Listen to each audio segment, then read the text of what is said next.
அனைவருக்கும் வணக்கம். பத்மாவதி கிச்சன் சேனலுக்கு உங்களை அன்புடன் வரவேற்கிறேன். நம்மளுடைய சேனலில் எளிமையான கோயில் வழிபாடு தாந்திரிக பரிகாரம் தான் போடுறோங்க.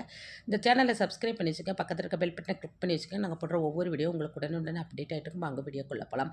நாளைக்கு தை அமாவாசைங்க. இந்த நேரத்தில் நமக்கு அபிஜித் நட்சத்திரங்கிறது ஒரு நட்சத்திரமும் 20 நிமிடம் இருக்குங்க. அந்த நட்சத்திரம் காலையில் எத்தனை மணிக்கு வருதுன்னு பார்த்தீங்கன்னா, அந்த டயத்தையும் நான் சொல்கிறேன். அந்த நட்சத்திரத்தில் எந்த மாதிரி வழிபாடு செய்யணுங்கிறதையும் நம்ம இந்த வீடியோவில் பார்க்கலாம். அதாவது ஒவ்வொரு மாதமும் இந்த அபிஜித் நட்சத்திரங்கிறது ஒரு தடவையோ 2 தடவையோ வருங்க. இந்த நட்சத்திரத்தில் நம்ம என்ன வேண்டுதல் வச்சாலும், அதாவது நம்ம பிரபஞ்சத்திடமோ நம்ம குலதெய்வமிடமோ நம்ம இஷ்ட தெய்வங்களோட எந்த கடவுளை நினச்சிட்டு நம்ம என்ன வேண்டுதல் வச்சாலும் அது கண்டிஷனாக நிறைவேறுங்க. பொதுவாகவே நம்ம சாதாரணமாக டெய்லி மதியம் 11:45லேருந்து 12:15 வரை அபிஜித் முகூர்த்தம்னு ஒரு நேரம் வரும். அந்த நேரத்தில் நம்ம என்ன பிரபஞ்சத்திடம் வேண்டுனாலும் நமக்கு அது நிறைவேறும்னு சொல்லுவாங்க. அதை விட முக்கியமானது இந்த அபிஜித் நட்சத்திரத்தில் நம்ம வேண்டும்போது அங்கே நல்ல பலன் கிடைக்குங்க.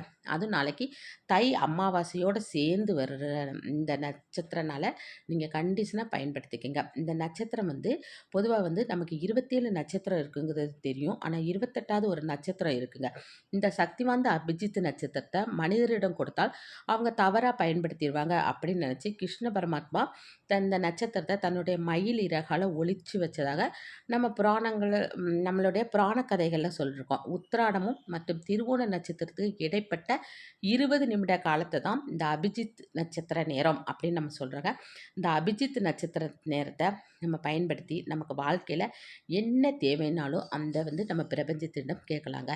இது நாளைக்கு காலையில் 8:08 முதல் 8:32 வரை இந்த நட்சத்திர டைம் இருக்குங்க. அந்த 20 நிமிடத்தில் நீங்கள் உங்கள் வேண்டுதலை இறைவனிடம் வைக்கணுங்க.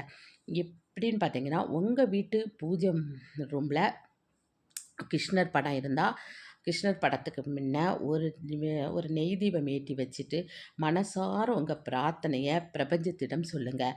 அப்படி கிருஷ்ணர் படம் இல்லாட்டாலும் பரவாயில்ல, பெருமாள் படம் இருந்தால் அவருக்கு முன்ன ஏற்றி வைங்க. கிருஷ்ணர் படம் பெருமாள் படம் ரெண்டுமே இல்லைனாலும் ஒரு நெய் தீபம் ஒரு அகலில் ஏற்றி வச்சுட்டு நீங்கள் மனசார அந்த தீபத்தை பார்த்து உங்கள் பிரார்த்தனையை நீங்கள் வைங்க.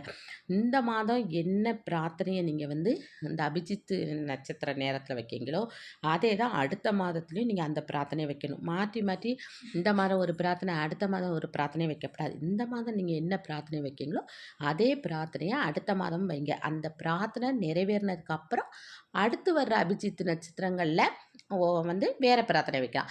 ஒரு மாதம் அபிஜித் நட்சத்திரத்தில் என்ன பிரார்த்தனை வைக்கிங்களோ அதை தான் அது முடிகிற வரை இப்போ ஒவ்வொரு மாதம் வர்ற அபிஜித் நட்சத்திரத்துலேயும் அந்த ஒரே பிரார்த்தனையை நீங்கள் வைக்கும்போது உங்களுக்கு அதில் வெற்றி கிடைக்குங்க. இப்போ நல்ல வேலை கிடைக்கிறதுக்கு, அப்புறம் இப்போ கடன் பிரச்சனை தீரதுக்கு, சொந்த வீடு வாங்கிறதுக்கு என்ன நினைக்கிறீங்களோ அதை நினச்சி நீங்கள் ஒரு பிரார்த்தனை வச்சு நீங்கள் மனசார வழிபாடு செய்யுங்க.